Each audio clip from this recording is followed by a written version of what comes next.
श्री कृष्णा। आज हम सुनेंगे धर्मराज जी की व्रत कथा। तो चलिए जल्दी से कथा सुन लेते हैं। एक समय की बात है कि नैमिषारण्य में सहस्त्रों शौनक आदि ऋषि गण परम श्रद्धा के साथ पुराणों के मर्मज्ञ सूत जी महाराज से पूछने लगे, हे भगवान, हम आपके मुखारविंद से धर्मराज जी की कथा, उसका विधान तथा महात्म्य सुनना चाहते हैं। सो अब आप कृपया यही सुनाइए। सूत जी बोले, हे ऋषियों, आप लोगों ने मनुष्यों के कल्याण की कामना से मुझसे ये पूछा है, अतः आज मैं आप लोगों को धर्मराज जी की कथा ही सुनाता हूँ। सारे तीर्थ तथा व्रत करने वाले तथा नाना प्रकार का दान देने वाले भी मनुष्य, जिनके उद्यापन को किए बिना सुख के भागी नहीं हो सकते, इस विषय में मैं आप लोगों को इस लोक में सुख और आगे स्वर्ग प्राप्ति के लिए धर्मराज जी की श्रेष्ठ कथा कहूँगा। आप लोग विश्वास रखकर श्रवण करें। पूर्व काल की बात है कि राजा बभ्रू वाहन महोदयपुर में राज्य करता था। वह राजा बड़ा धर्मात्मा, दयालु तथा गौ, ब्राह्मण और अतिथियों का पूजक था। उसके राज्य में हरिदास नाम वाला महान विद्वान श्रेष्ठ ब्राह्मण रहता था। उसकी पत्नी भी कुशल, सुशील और धर्मवती थी, जिसका नाम गुणवती था। हरिदास विष्णु सेवक बड़ा तपस्वी था। तदनुसार उसकी पत्नी भी भगवान की भक्त और प्रतिव्रता थी। उसने प्राय सभी प्रसिद्ध देवताओं के व्रत किए, परंतु धर्मराज की यानी धर्मराजा के नाम से प्रभु की सेवा कभी नहीं की। वह गणेश के, चंद्रमा के, हरितालिका के आदि देवियों के, राम जन्म, जन्माष्टमी, शिवरात्रि आदि शिवजी के सभी व्रत किया करती थी।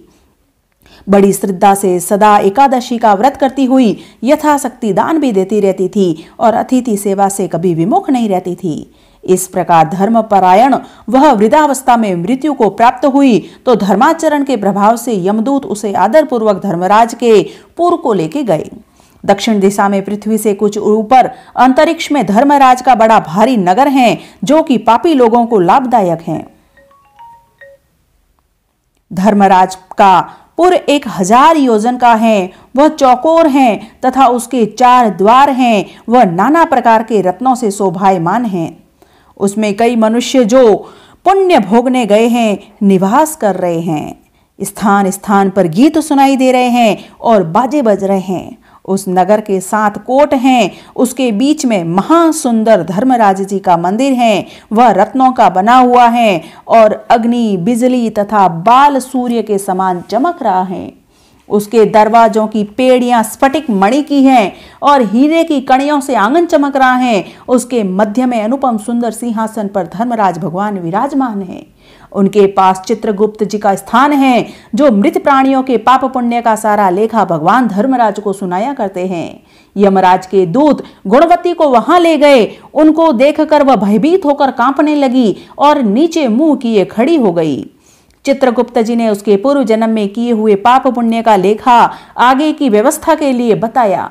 धर्मराज जी ने उस गुणवती की हरिहर आदि सब देवों में तथा अपने पति में भक्ति देखकर प्रसन्न हुए, पर कुछ उदासी भी उनके मुखमंडल पर झलकती हुई गुणवती को दिखाई दी। धर्मराज जी को उदास देखकर गुणवती ने निवेदन किया कि हे प्रभो, मेरी समझ में मैंने कोई दुष्कृत्य नहीं किया है, फिर भी आप उदास क्यों हैं? इसका क्या कारण है, मुझे बताइए।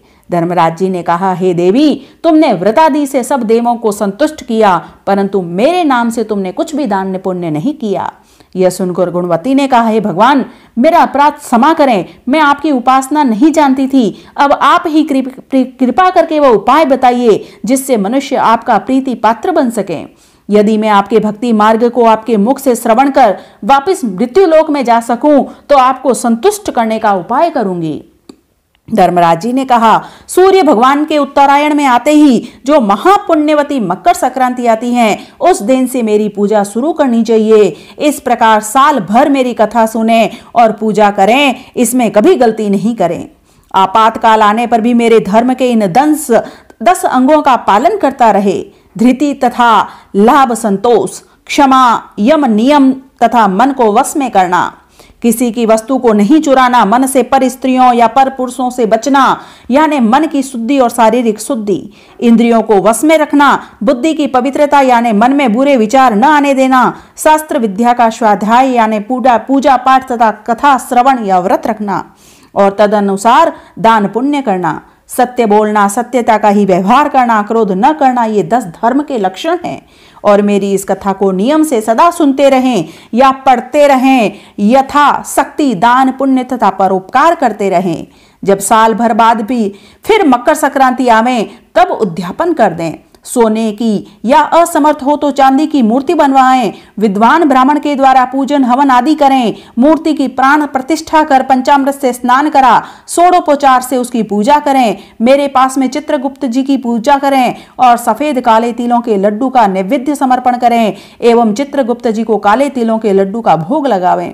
हमारी पूर्ण पुष्टि के लिए ब्राह्मणों को भी जिमावें और बांस की छाबड़ी में 5.25 सेर धान्य ज्वार भरकर गुरु या ब्राह्मण को भेंट करें।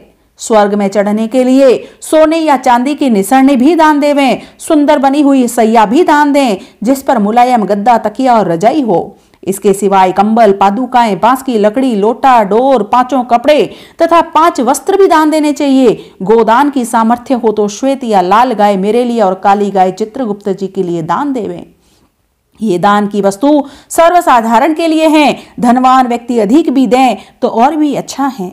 गुणवती ने भगवान से अब यह प्रार्थना की कि हे प्रभु, यदि ऐसी बात है तो मुझे यमदूतों से छुड़ाकर फिर संसार में भेजिए जिससे मैं आपकी कथा का प्रचार कर सकूं। ज्यों ही उसकी प्रार्थना पर भगवान धर्मराज जी ने स्वीकृति दी, उस समय उसके मृत शरीर में पुनः प्राणों का संचार हो गया और उसके पुत्रादि कहने लगे कि बड़ी प्रसन्नता है कि हमारी माताजी मरकर भी जिंदा हो गई हैं। इसके अनंतर उस गुणवती ने अपने पति पुत्रादि को सब बातें कही जो धर्मराज जी ने मनुष्य के कल्याण के लिए कही थी और खुद ने भी वह व्रत शुरू कर दिया। मकर संक्रांति से ही प्रतिदिन धर्मराज जी की पूजा और यह कथा आरंभ कर दी और स्वर्ग में जाने के लिए दान पुण्य आदि कर्म भी आरंभ कर दिए।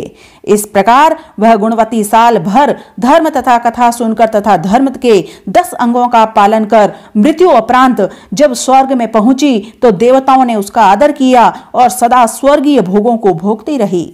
सूत जी महाराज ने शौनकादि ऋषियों से कहा, हे मुनियों, जिस घर में स्त्री या पुरुष इस धर्मराज व्रत कथा को श्रद्धा से प्रतिदिन पढ़ते हैं वे दुखों से मुक्त हो जाते हैं। इसमें कोई संशय की बात नहीं है। मृत्यु काल में यमदूत जो लेने आते हैं वे भी उसको आदर पूर्वक लेके जाते हैं और धर्मराज जी भी उसे सदा सुखी रखते हैं।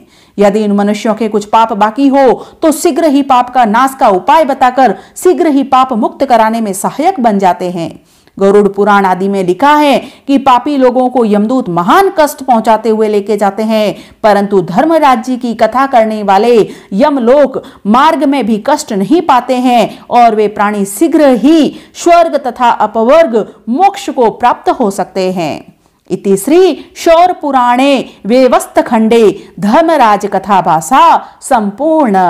बोलिए धर्मराज जी महाराज की जय।